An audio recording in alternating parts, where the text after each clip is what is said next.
Visibility is everything for this easy-to-use app.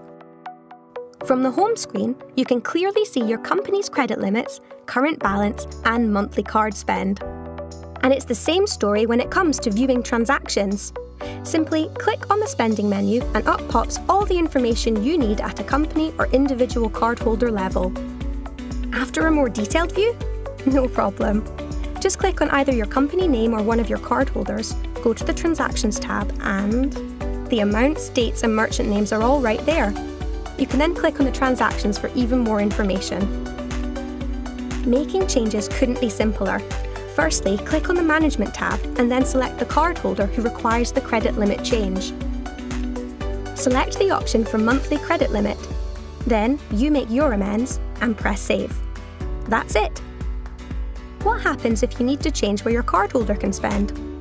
Exactly the same.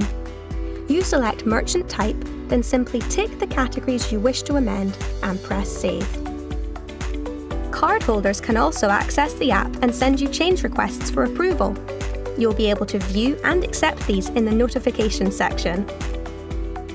To invite a new cardholder, select Company Settings, then choose the cardholder you wish to invite. For a smarter, clearer way to control your company spending, download ClearSpend for free today.